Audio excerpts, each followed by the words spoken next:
विश्वकर पुत्रों तथा विश्वकर का वध।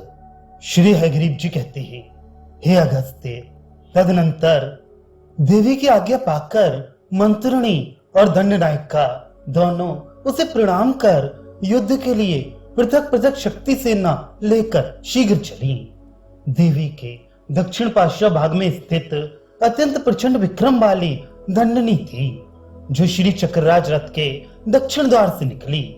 5 पर्वों से शोभित अत्यंत उन्नत किरीट चक्र रथ था।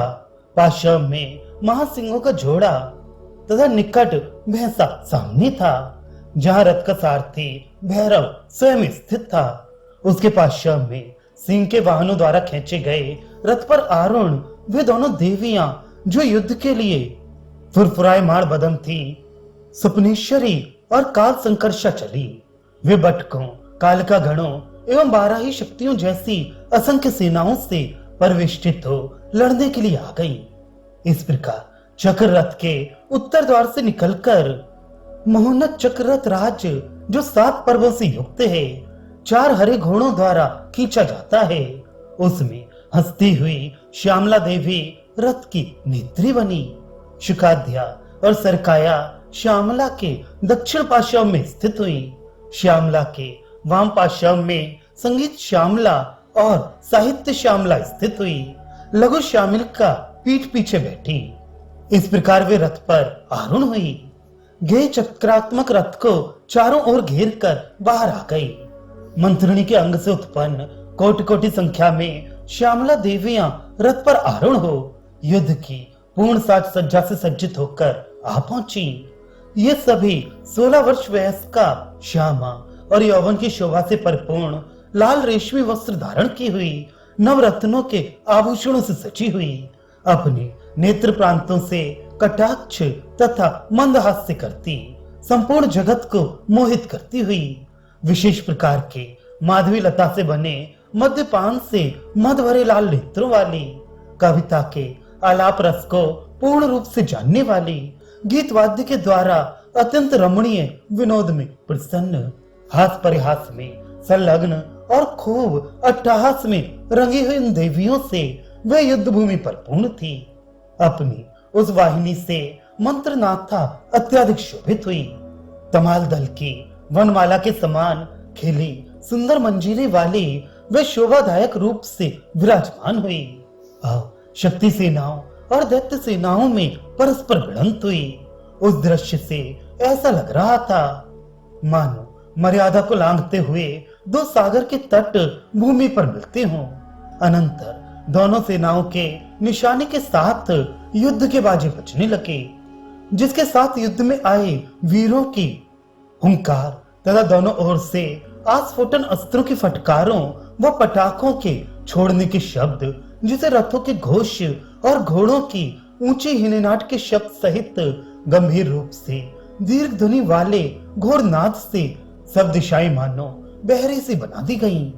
शक्ति संग रूपी महामेघों से छोड़े गए बाण समूह रूपी वर्षा से मानो दैत्य सेना के अग्रिम पंक्ति शतधा विदीर्ण कर दी गई।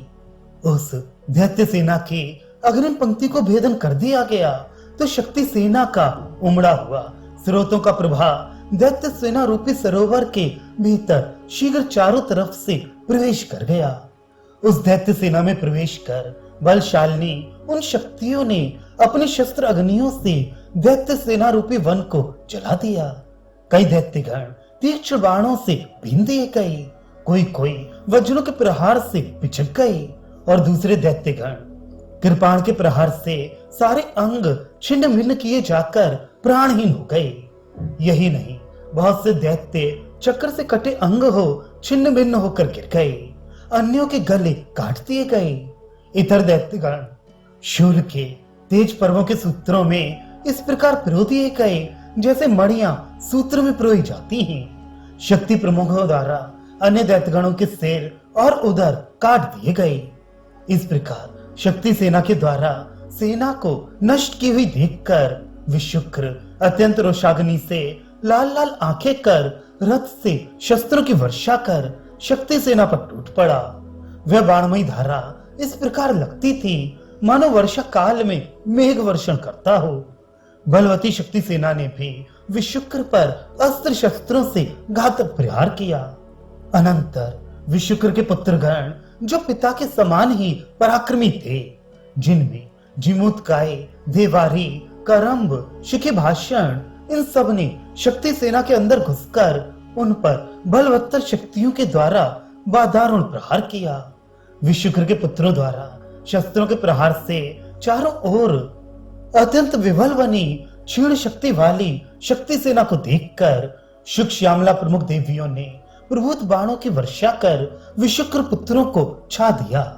उस युद्ध में जीमूतकाय से शुक श्यामला लड़ी।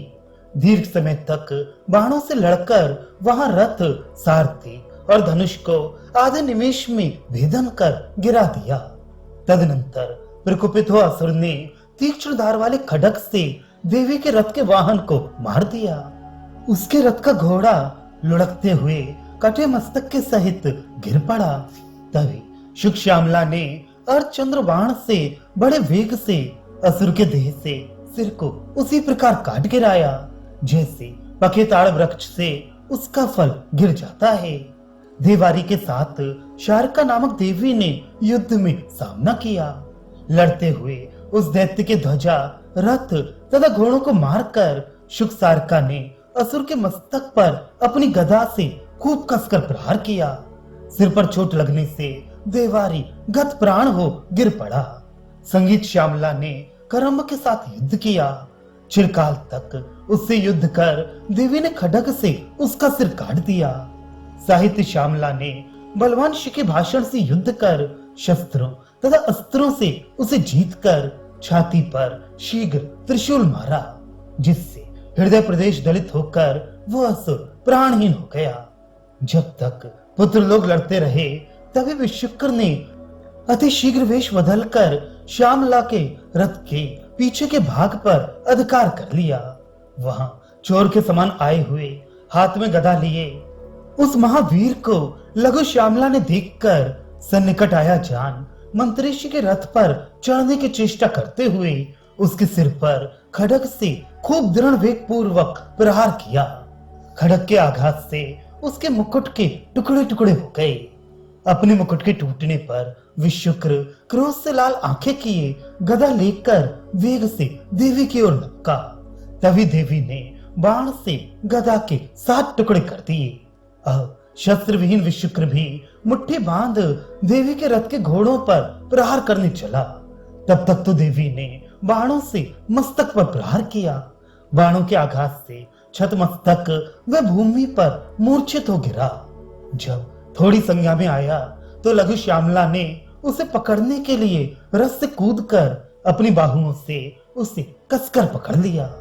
अपनी मूर्छा खुलने पर उस राक्षस ने अपने को बंधन में जान मुट्ठी से देवी पर आघात किया। वह भी इससे थोड़ी व्याकुल हुई।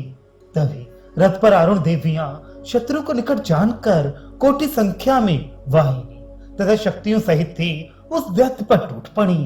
तब तक दैत्यों का शिरोमणि व शक्ति गण को अत्यधिक दुष्प्रदृष्ट जानकर बड़े वेग से कूदकर दैत्य सेना की अग्र पंक्ति में खड़े अपने रथ के पास पहुंच गया। वहां अपने पुत्रों को मृत देखकर शोकाकुल हो उस दैत्य ने कुछ विलाप कर अत्यंत रोषपूर्ण रक्त लोचन किए अपने बाणों की वर्षा से शक्ति सेना को अत्यधिक खदेड़ दिया।